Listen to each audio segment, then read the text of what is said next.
Hello बच्चों, मैं आपका विज्ञान शिक्षक कमलेंद्र हूँ। आज हम लोग विज्ञान के अध्याय 10 प्रकाश परावर्तन व अपवर्तन के अंतर्गत गोलीय दर्पणों द्वारा परावर्तन के लिए नई कार्तीय चिन्ह परिपाटी के बारे में जानकारी प्राप्त करेंगे। इस चिन्ह परिपाटी की तुलना हम कक्षा 9 में पढ़ी गई गणित की कार्तीय ज्यामिति या निर्देशांक ज्यामिति की चिन्ह परिपाटी से कर सकते हैं, जिसके अंतर्गत हम लोगों ने पढ़ा है कि एक क्षैतिज रेखा एक्स ओ एक्स डैश, जिसे हम लोग एक्स अक्ष कहते हैं, और इसके ऊर्ध्वाधर रेखा वाई ओ वाई डैश लेते हैं, जो कि एक्स अक्ष के लंबवत होती है। इसे हम वाई अक्ष कहते हैं। ये दोनों रेखाएं एक दूसरे को जिस बिंदु पर काटती हैं या प्रतिच्छेदित करती हैं, उसे हम बिंदु ओ से दिखाते हैं और मूल बिंदु कहते हैं। यहाँ पर एक्स अक्ष और वाई अक्ष जिस तल में स्थित होते हैं उसे हम कार्तीय तल कहते हैं। कार्तीय तल में जब भी हम दूरियों को मापते हैं तो सदैव मूल बिंदु से मापते हैं। मूल बिंदु से दाईं ओर मापी गई दूरियां धन चिन्ह के साथ लिखी जाती हैं। मूल बिंदु से बाईं ओर मापी गई दूरियां ऋण चिन्ह के साथ लिखी जाती हैं। ये सभी दूरियां एक्स अक्ष के अनुदिश मापते हैं हम लोग।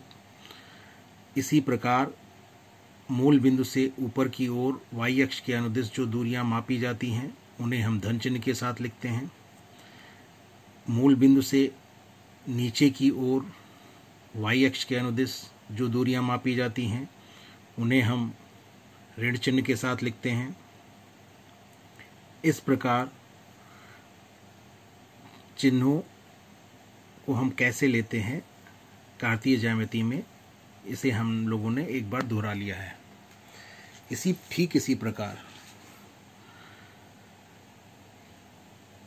गोलीय दर्पणों के लिए जो नई कार्तीय चिन्ह परिपाटी है उसमें हम लोग मूल बिंदु की जगह दर्पण के ध्रुव को लेते हैं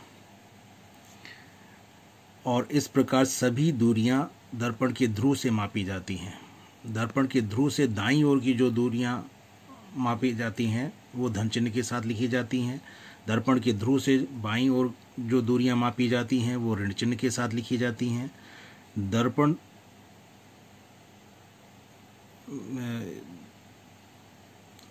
इसके साथ ही ऊपर की ओर जो दूरियां मापी जाती हैं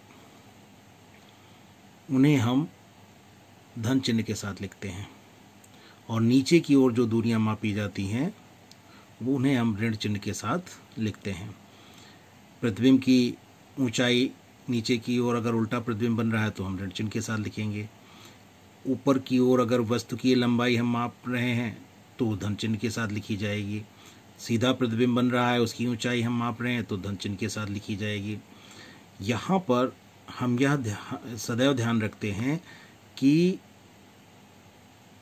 गोलीय दर्पण के रूप में हमने यहाँ पर अवतल दर्पण और उत्तल दर्पण को लिया है और इस स्थिति में बिंब या वस्तु को सदैव बाईं ओर हम रखते हैं और इस प्रकार जो आपतित प्रकाश होगा वो सदैव बाईं ओर से दाईं ओर दर्पण पर आपतित होगा। चाहे अवतल दर्पण हो उस पर भी बाईं ओर से दाईं ओर आपतित होगा, उत्तल दर्पण होगा तब भी बाईं ओर से दाईं ओर ही आपतित होगा, क्योंकि बिंब या वस्तु से परावर्तित होने वाला जो प्रकाश होता है वही प्रकाश आपका दर्पण पर आपतित होता है और बिंब सदैव बाईं ओर जब रखी जाएगी तो प्रकाश आपतित प्रकाश की जो दिशा होगी वो सदैव बाईं ओर से दाईं ओर होगी। यह हमें ध्यान रखना है।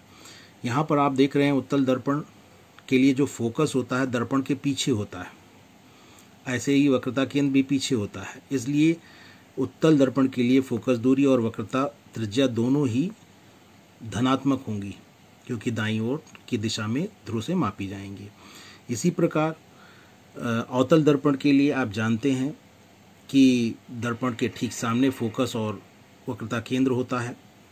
इस स्थिति में जब फोकस दूरी या वक्रता त्रिज्या मापी जाएगी तो दर्पण के ध्रुव से बाईं ओर की दिशा में मापी जाएगी। इसलिए अवतल दर्पण के लिए फोकस दूरी और वक्रता त्रिज्या दोनों ही सदैव ऋणात्मक होती हैं। इसे मैंने नीचे लिख भी दिया है, इसे आप देख सकते हैं। इसके बाद हम लोग दर्पण सूत्र के बारे में पढ़ेंगे। दर्पण के सूत्र में आप देख रहे हैं कि जो सूत्र दर्पण सूत्र कहलाता है वह 1/v + 1/u बराबर 1/f है। इसी सूत्र को हम दर्पण सूत्र कहते हैं। इसमें जो संकेत हैं उनके बारे में हम जानकारी प्राप्त कर लें। स्मॉल v प्रतिबिंब दूरी कहलाता है, यानी ध्रुव से जो प्रतिबिंब की दूरी होती है उसे ही हम स्मॉल v से दिखाते हैं। स्मॉल u जो है वह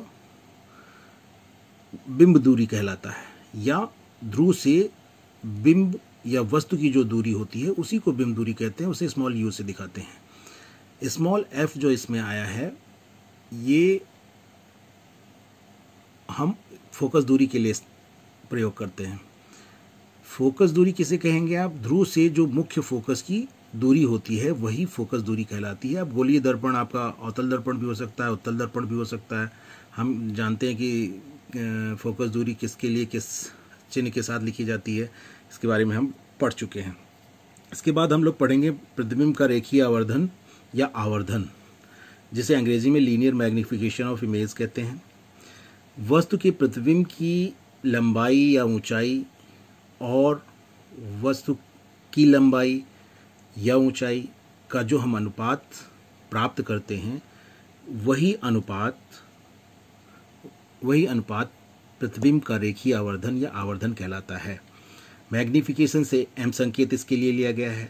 इस प्रकार अगर हम सूत्र लिखें तो स्मॉल m बराबर प्रतिबिंब की ऊंचाई बटे बिंब या वस्तु की ऊंचाई हो जाता है, जिसके लिए संकेत हम h'/h ले सकते हैं, जहाँ पर h' प्रतिबिंब की ऊंचाई के लिए इस्तेमाल किया गया है। h बिंब या वस्तु की ऊंचाई के लिए हम ले सकते हैं। इसके अलावा h' और h की जगह पर हम I और O संकेत भी ले सकते हैं। I इमेज से लिया जाता है और O ऑब्जेक्ट से लिया जाता है। इस प्रकार I प्रतिबिंब की ऊंचाई को दिखाएगा या प्रतिबिंब की लंबाई को दिखाएगा। इसी प्रकार बिंब या वस्तु की ऊंचाई या लंबाई को हम O से दिखा सकते हैं। और इस प्रकार अगर संकेतों में हम सूत्र को लिखें तो वो m बराबर h'/h बराबर -v/u होता है। v ये वही है बिंब प्रतिबिंब की दूरी, और ये u जो है स्मॉल u जो है वो बिंब की दूरी, या आप जानते हैं कि ध्रुव से बिंब की जो दूरी होती है उसी को हम बिंब दूरी कहते हैं, उसके लिए इस्तेमाल हुआ है। अब h'/h की जगह हम I/O भी लिख सकते हैं। आपको जो सुविधाजनक लगे वो सूत्र आप लेकर के इस सूत्र को लिख सकते हैं, और इस प्रकार आवर्धन सूत्र आपको प्राप्त हो गया। अब ये ध्यान देने की बात है कि m धनात्मक है। अगर हम m का मान निकालते हैं वो धनात्मक प्राप्त होता है हमको, तो उस स्थिति में हम यह अनुमान स्वतः लगा सकते हैं कि प्रतिबिंब आभासी होगा और सीधा होगा। ये आपको खुद समझ लेना चाहिए। m अगर ऋणात्मक है उस स्थिति में प्रतिबिंब वास्तविक होगा और उल्टा होगा। इसका अनुमान आप लगा सकते हैं, क्योंकि जो वास्तविक प्रतिबिंब होते हैं वो सदैव उल्टे होते हैं, आभासी प्रतिबिंब सीधे होते हैं। और m के धनात्मक या ऋणात्मक मान से इस प्रकार से हम अनुमान लगा सकते हैं। आज के वीडियो में बस इतना ही। शेष अगले वीडियो में। धन्यवाद।